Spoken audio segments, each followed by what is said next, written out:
नमस्कार। मैं वीरेंद्र कुमार अधिवक्ता और आप सभी YouTube के दर्शकों श्रोताओं को YouTube के चैनल रियल नॉलेज पर स्वागत है। और आज मैं पुनः आप लोगों के समक्ष इस चैनल पर एक संक्षिप्त चर्चा करने के लिए उपस्थित हुआ हूं। और आज का चर्चा का विषय है लक्ष्य का महत्व। लक्ष्य का क्या महत्व है, इस पर बात करेंगे। तो सबसे पहले हम जान लें कि लक्ष्य हमारा जीवन का सबसे महत्वपूर्ण पहलू है। अर्थात बिना लक्ष्य के हम जीवन नहीं जी सकते। हम हर कार्य करने के पहले सोचते हैं, निर्णय लेते हैं। यह साइकोलॉजिकल तथ्य है।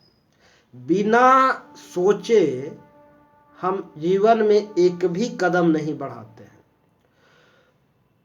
तो बिना निर्णय लिए हम जीवन में कुछ भी नहीं करते। तो लक्ष्य क्या है? एक फर्म डिटरमाइनेशन है, एक दृढ़ निश्चय है जो मनुष्य को करना होता है।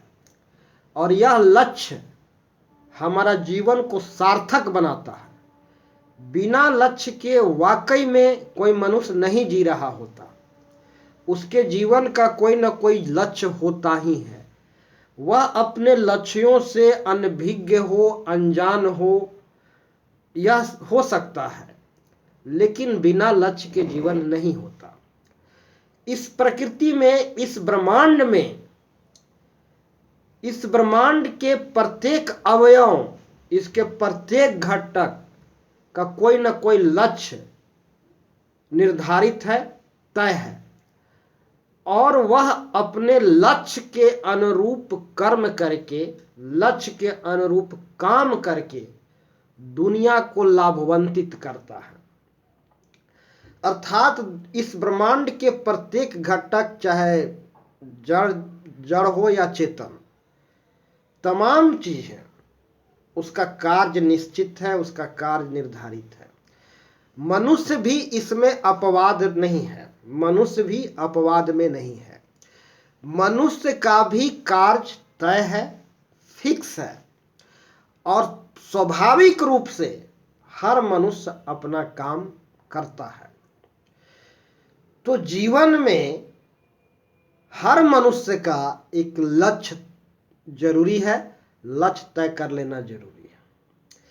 स्वाभाविक तौर पर जो हम काम करते हैं वही दुनिया को लाभान्वित करता है। स्वाभाविक रूप से जो भी काम किया जाता है उससे दुनिया को लाभ पहुंचता है, दुनिया उससे लाभान्वित होता है।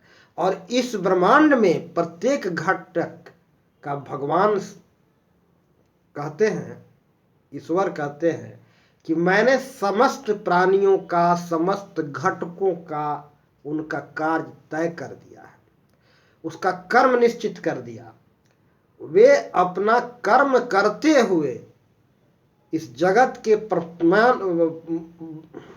तमाम घटकों को, अपने कर्म करते हुए इस जगत के तमाम घटकों को एक दूसरे को लाभान्वित करेंगे, एक दूसरे को लाभ पहुंचाएंगे। इसी को हम समाज सेवा भी कह सकते हैं, इसको अलग से कुछ नहीं। और अपने लक्ष्य तय करके ही जीवन जीना चाहिए। लक्ष्य जीवन का अनिवार्य है। फर्म डिटरमाइनेशन होना जरूरी है। आपको अपना एक दिन का लक्ष्य तय कर लेना जरूरी है। जब आप एक दिन की लक्ष्य तय कर लेते हैं और उस पर पूरी निष्ठा से, पूरी तन्मयता से अपने लक्ष्य पर ध्यान केंद्रित कर लेते हैं, तो फिर आपका लाइफ पॉजिटिव हो जाता है। लेकिन उस लक्ष्य को तय करना प्रथम शर्त है। फिर उस पर पूरी निष्ठा से अपना ध्यान को आकृष्ट रखना, ध्यान को केंद्रित रखना, पूरी तन्मयता से उस लक्ष्य पर अपना ध्यान केंद्रित रखना, यह हमारा परम कर्तव्य है। और इसी से जीवन सार्थक होता है। तो लक्ष्य एक उत्तम और श्रेष्ठ लक्ष्य होना चाहिए। बड़ा लक्ष्य होने का तात्पर्य है, ऊंचा लक्ष्य होने का तात्पर्य है एक श्रेष्ठ लक्ष्य, एक उत्तम लक्ष्य। उत्तम लक्ष्य को ही ध्यान में रख के जीवन जीना चाहिए और तमाम बातों को दरकिनार कर देना चाहिए। लक्ष्य की उत्तमता श्रेष्ठ है, प्रायोरिटी, प्राथमिकता लक्ष्य को देना है और यह लक्ष्य उत्तम क्वालिटी का होना चाहिए, उत्तम लक्ष्य होना चाहिए, श्रेष्ठ लक्ष्य होना चाहिए। महात्मा बुद्ध के सामने एक लक्ष्य था, वह लक्ष्य क्या था? दुख निवारण। दुनिया में दुख है, उनके 4 आर्य सत्य हैं। दुनिया में दुख है, इस तथ्य से मुंह नहीं मोड़ा जा सकता। दुख के कारण है, इस तथ्य से भी मुंह नहीं मोड़ा जा सकता। दुख के निवारण के उपाय है, इस तथ्य से भी मुंह नहीं मोड़ा जा सकता। दुख के निवारण संभव है, ये 4 आर्य सत्य हैं बुद्ध के अनुसार। ये चारों सत्य हैं, इसमें से कोई एक सत्य नहीं है, दूसरा गलत नहीं है, चारों सत्य है। आज दुनिया दुखी है, मानवता पीड़ित है। इसका एक कारण यह है कि यह दुख के लिए कोई दूसरा जवाबदेह नहीं है, कोई परिस्थिति जवाबदेह नहीं है, कोई अन्य व्यक्ति जवाबदेह नहीं है। ये स्वजनित पीड़ा है, स्वजनित कष्ट है, स्वजनित परेशानी है और यह बुद्धि द्वारा किया जा रहा कार्य की वजह से, मन को दबाने की वजह से, मन को नियंत्रित करने की वजह से आज दुनिया परेशान है।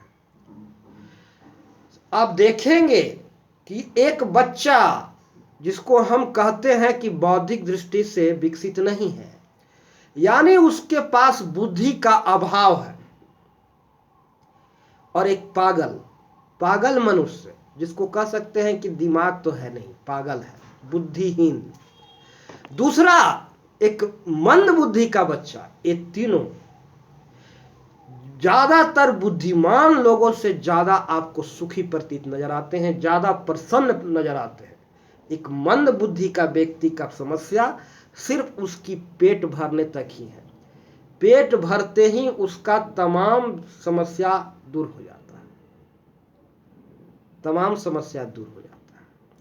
और प्रकृति में, ब्रह्मांड में हर मनुष्य का भोजन का व्यवस्था ईश्वर पहले से ही कर चुके हैं। अब एक उदाहरण भी मैं यहाँ आपको स्पष्ट कर देना चाहता हूँ। आप हमारा झारखंड प्रदेश में ही ले लीजिए। 5 रुपये में मुख्यमंत्री दाल भात योजना के तहत भोजन मिलता है भरपेट। कोई इंसान क्या 5 रुपया कमाने में भी असमर्थ है? यदि है तो दुनिया में मंदिर, मस्जिद में और अनेक जगहों में ऐसे ही दान पुण्य करने वाले कितना धर्मवीरू मिल जाते हैं। तो पेट भरना, पेट तो भोजन, कोई इंसान इस दुनिया में भूखा नहीं सोता, कोई इंसान दुनिया में भूखा नहीं मरता।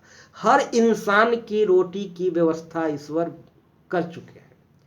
जन्म लेने से पूर्व ही उसके जीवन को अस्तित्वमान बनाए रखने के लिए आवश्यक संसाधनों की व्यवस्था ईश्वर पहले से ही कर चुके हैं।